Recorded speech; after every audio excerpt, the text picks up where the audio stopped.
Қайырлы кеш, Казату пресс жаңалықтар бағдарламасының тұрақты көрермендері. Сіздермен бірге әдеттегідей жүргізуші мен Сұлтан Бейбарыс, арнадан алыстамаңыздар. 13-ші қаңтар күні қазақтың ұлы ақыны Абай Құнанбайұлының 175 жылдығына арналған ғылыми семинар өтті. Ақынның шығармашылығын еске алу үшін университетіміздің оқытушылары өздерінің баяндамаларын оқып, шетел ғалымдарының қатысуымен вебинар өтті. Сөз кезегін келесі Үкілі Молдабайға берейін. Абай Құнанбаев қазақ жазба әдебиетінің іргетасын қалаған әйгілі тұлға. Ел президенті Қасым-Жомарт Тоқаев өз мақаласында Абайдың 175 жылдығын басты назарға алып, кең көлемде атап өтуді ұсынған. Біздің университетімізде бұл дәстүрден айнымады. Жиынның алғашқы бөліміне университет ректоры арнайы қатысты. Ол өз сөзінде Абай әр қазақстандықтың шамшырағы болуы керек. Абайды әлемдік деңгейде таныту біз үшін парыз, деді. Бүгінгі семинардың негізгі мақсаты Абайды ұлықтау ғана емес, Абай шығармаларын жан-жақты талдау. Абайдың өз айтқандай, өлді деуге бола ма, айтыңдаршы, өлмейтұғын артына сөз қалдырғанда өз төрелігін өз айтқан.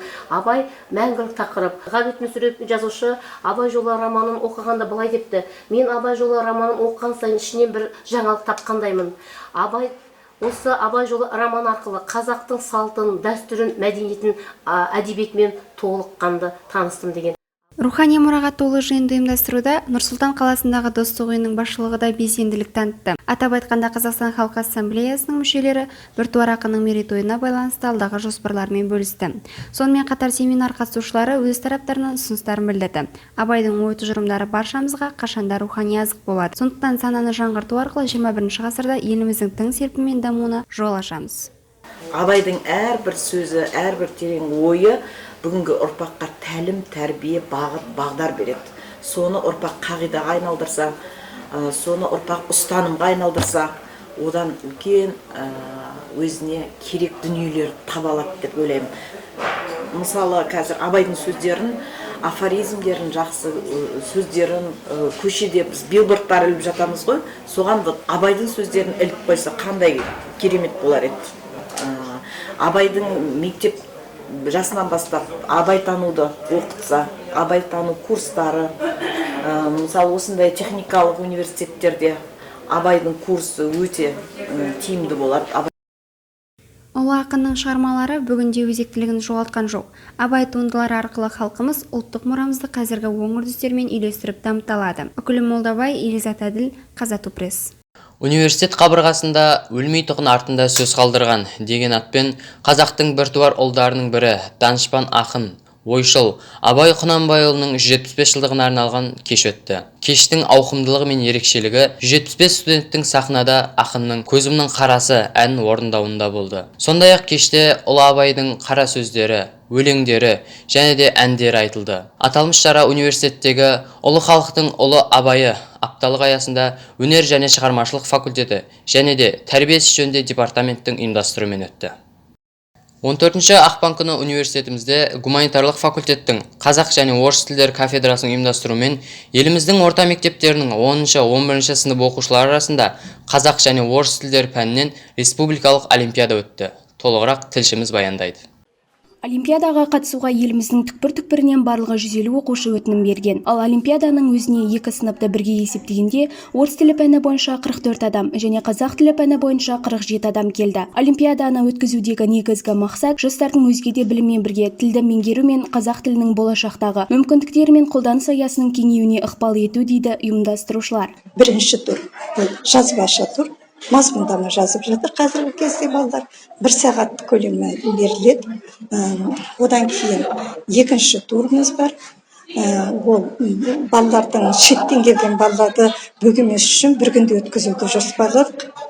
Басшылыққа рахмет, осының бәрін ұйымдастырып, мұрындық болып көмек жасап жатқандарына. Олимпиадаға Павлодар, Қарағанды, Қостанай, Арқалық, Жезқазған, Екібастұз, Степногор қалаларынан және Ақмола облысынан келген оқушылар қатысты. Шараның бірінші кезеңі жазбаша, екінші кезеңі ауызша болды. Яғни мәтінді оқушылар өз тіл байлығын көрсете отырып баяндады. Арқалық қаласының Ыбырай Алтынсарин атындағы жалпы орта білім беретін гимназияның 10-шы сынып оқушысы Ұлпан Елеусіз өзінің мәнерлеп оқуымен комиссия мүшесін таң қалдырды. Нәтижеге келіп кету емес, бірақ қатысу бастысы болғанымен адам әрбір нәрсеге ұмтылғысы келеді. Сонымен де жеңістің бір түрінен көрініп келеді, және де осы конкурсқа қатысып жатқан балалардың бәріне сәттілік тілеймін. Орыс тілі пәні бойынша бірінші орында Ахмет Жанаева, Әділхан Ахметов, ал қазақ тілі пәні бойынша бірінші орында Мержанат Ақбарова, Айдана Алмаханова иеленді. Олимпиада барысында мектеп мұғалімдері және оқушылардың ата-аналарымен де жұмыс жүргізілді. Олар университетімізбен толықтай танысып шықты. Мұражай, зертханалар мен цехтарда және робототехника орталықтарында болып, келешекте міндетті түрде қазатуды таңдайтындықтарын жасырмады. Ұлжан Рахматулла, Ерқанат Ибраев, Қазату пресс.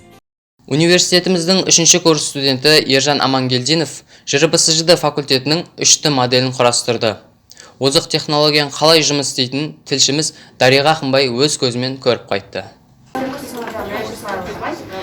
3D модельдеу суретті үш өлшемді етіп шығаруға арналған құрылғы. Бұл технология арқылы ғимараттардың күрделі үш өлшемді проекциялық модельдерін 100 микронға дейінгі нақтылықпен құрастыруға болады. Геодезия және картография мамандығының 3-ші курс студенті Ержан Амангелдинов 3D технологияларының қыр-сырын меңгеріп алған. Бұл технологияны қолдану арқылы ол өз факультеті ғимаратының 3D көрінісін жасады. Ержанның сөзіне қарағанда, проекттің артықшылығы университетімізде білім алғысы келетін әрбір талапкер өз факультеті ғимаратының сырт бейнесімен таныса алады. Алматы қаласында өткен "Мен жастарға сенемін" республикалық форумында өз жобасын қорғаған Ержан үздіктер қатарынан көрініп, жүлделі 2-ші орынды иеленген болатын.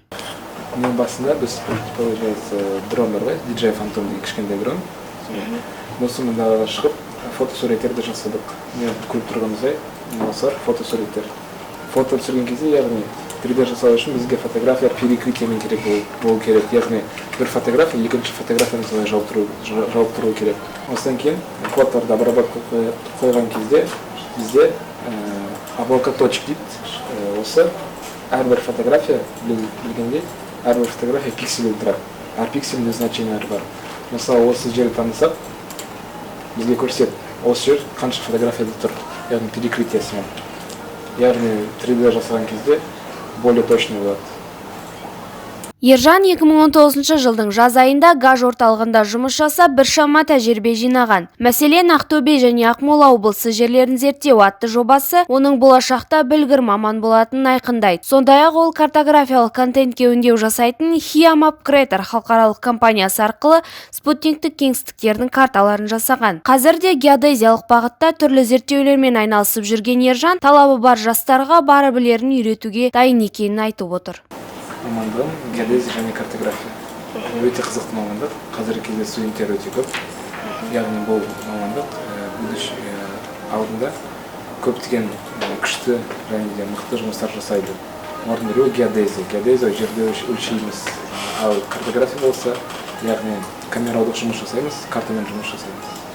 Университетіміздің мақтанышы болған жас талант әлі де талай жобаларды қолға алмақшы. Ол бүгінде университетіміздің дамуы үшін тер төксе, болашақта еліміздің гүлденуі үшін аянбай еңбек етемін дейді. Дариға Ақынбай, Елзат Әділ, Қазату пресс. Би дене қимылдарының тілі. Ол белгілі бір мазмұнды дене қозғалысымен және эмоциямен сипаттайды. Қазату студенттері осы би өнерінен хабарсыз емес екендігін дәлелдеді. Жалынды жастар өз өнерлерін сахнада көрсетті. Тілшіміз Жансая Қуанышбек толығырақ. Бүгін университетімізде 7 факультет студенттерін бір сахнаға жинаған биле Қазату атты би жарысы өтті. Талантты да биге құмар жастарымыз өз ара бәсекелесіп қана қоймай, биге деген шеберліктерін шыңдады. 28 қаңтар күні университетімізде биле Қазату атты заманауи би байқауы өтті. Оған барлық факультеттерден жиналған би топтары қатысты. Шара ұйымдастырушысы Анастасия Симочкина бұл байқау талантты студенттерге қолдау көрсету үшін жасалды дейді. Бұл байқауды 2018 жылдан бері қолға алып келем. Биылғы ең ірі би жарыстарының бірі биле Қазату болды. Би байқауын университет көлемі бойынша барынша кеңейту жоспарымызда бар. Әрине, кез келген жағдайдың өзіндік қиындықтары болады. Барлық студенттерді бір жерге жинау оңай емес. Бұған қарамастан біз барлық қиындықты жеңіп, алға қарай ұмтылдық. Қатысушыларға әділ бағасын берген Әділқазы құрамында университетіміздің шаттық би ансамблінің жетекшісі Алмат Кішенбайұлы, Creative Dance Studio би тобының мүшесі Ажар Жылыбаева, Қарабала би тобының директоры Бахтияр Умиров және Жаслан жастар қанатының төрағасы Бағдәулет Болатұлы болды. Қатысушылар көрсеткен әсерлі өнерлеріне сай лайықты бағаларын алды. Нәтижесінде бас жүлдені техникалық факультет қанжығасына байлады. Жеңіс біздікі болатынына сенімді болдым. Дайындыққа 3-4 апта уақыт кетті. Қойылымды қою, оны орындау барлығы менің мойнымда. Әдетте идеялар кез келген уақытта келеді. Бидің соңы кішкене қорқынышты болғанымен ерекшеленеді. Себебі осындай сәттер есте жақсы қалады. 2018 жылы техникалық факультет студенттері билік қазату би байқауында бірінші орын алған болатын. Биыл да көптің ішінен топ жарып бас жүлдені иеленді. Студенттер билеп қана қоймай, әртістік шеберліктерін көрсетті. Олар би қимылдарымен ертегі кейіпкерлерінің рөлін сомдап шықты. Конкурс был очень зрелищный, очень интересный. Байқау өте қызық болды. Биыл осы байқауда екінші рет Әділқазылар алқасы болып отырмын. Көп талантты жастарды көрдім. Алдыңғы жылғы қатысушылар да бар. Біртіндеп өсіп келеді. Менің университетімнің жастары биге құмар екені мені қуантады. Осындай іс-шаралар болашақта көптеп ұйымдастырылып, жастарымыз осы қарқынмен алға қарай ұмтылса екен деймін.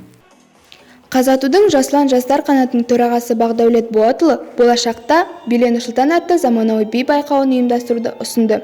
Осылайша қаламыздағы көптеген бишілердің басын қосып, оның ішінде университетіміздің жастары да болады деген сенімде. Жансая Қуанышбек, Ерқанат Ибраев, Қазату пресс.